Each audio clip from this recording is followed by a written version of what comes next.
There will never be a point in your life where it's the right time to do a great thing.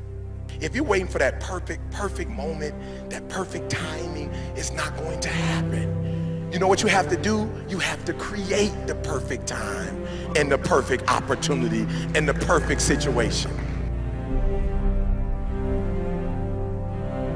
So that a lot of people become comfortable. They stop growing. They stop wanting anything. They become satisfied. People getting ready to go to jobs that they don't like, jobs that are making them sick. You see, when you're not pursuing your goal, you are literally committing spiritual suicide. When you have some goal out here that you're stretching for and reaching for that takes you out of your comfort zone, you'll find out some talents and abilities you have that you didn't know you have. When the messenger of misery visits you, what are you going to do? What will keep you in the game? There are things that you think you'll never need to know, that you may only need to know one time in your life, but that could save your life because you had that knowledge. Unless you attempt to do something beyond that which you've already mastered, you will never grow.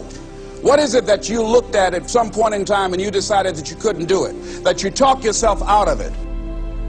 You're waiting on your next door neighbor to make it happen for you. It may not happen. If you're waiting on your mother or your father, they may be so ancient in their thinking that they don't understand this opportunity that you have. And if you're waiting on them, it may never get done. You don't beg average people to be phenomenal. You don't beg good people to be phenomenal. You just are phenomenal, and you will attract phenomenal. What reason can you remember that you can call on, that you can reach on, that can make you get back up? Find that reason. If you're not where you are, if you're not where you want to be, if you don't have what you want to have, if you're not where you think you should be at this particular place, it has nothing to do with the system, but it has everything to do with the fact that you're not making the sacrifice. I want you to make that dream become a reality, because if you don't, you will be working for somebody else to make their dreams become a reality. Everybody is against you or don't believe in you no more. And let me tell you something, that's a lonely feeling. It's a lonely feeling, particularly people that you're doing it for. Most people take their greatness, take their ideas to the graveyard with them. Listen to me, if it was easy, everybody would do it. There are people right now who are working who don't want to work. There are people who hate their jobs, but they keep getting up to do it. The wealthiest place on the planet is the graveyard. Because in the graveyard we will find inventions that we never ever were exposed to. Ideas, dreams that never became reality. Hopes and aspirations that were never acted upon. The question is, what are you going to do with your time? What drives you? And greatness is a lot of small things done well.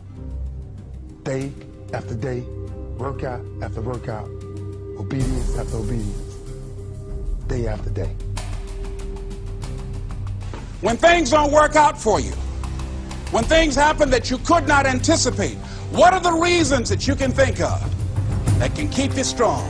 You will never ever be successful until you turn your pain into greatness, until you allow your pain to push you from where you are to push you to where you need to be. Stop running from your pain and embrace your pain. Your pain is going to be a part of your prize, a part of your product. I challenge you to push yourself.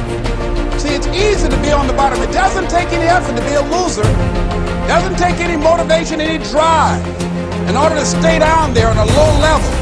But it calls on everything in you. You have to harness your will to say, I'm going to challenge myself. I mean that what you did last week don't count. Today is the only important day. There are 86,400 seconds in a day, and how you use those are critical. You got 86,400 today, and what you do today is going to cement who you are. Nobody's going to talk about what you did last week. That the biggest enemy you have to deal with is yourself. There's an old African proverb that says, if there's no enemy within, the enemy outside can do us no harm. You have this opportunity of a lifetime. It means absolutely nothing if you don't take advantage of it in the lifetime of this opportunity. I got a saying that when life knocks you down, try and land on your back, because if you can look up, you can get up. If you want a thing bad enough to go out and fight for it, to work day and night for it, to give up your time, your peace, and your sleep for it, if all that you dream and scheme is about it, and life seems useless and worthless without it. See, it's time now. If you want to make this your decade, you've got to start saying yes to your life. You've got to start saying yes to your dreams, yes to your unfolding future, yes to your potential, as opposed to saying no. When you die, die on E. Leave no dream left behind, guys. Leave no opportunity left behind. When you leave this earth, accomplish every single thing you can accomplish. Listen to me, you're gonna be here one day, but you'll never get here if you give up, if you give in, if you quit. And finally, guys, you gotta wanna succeed as bad as you wanna breathe.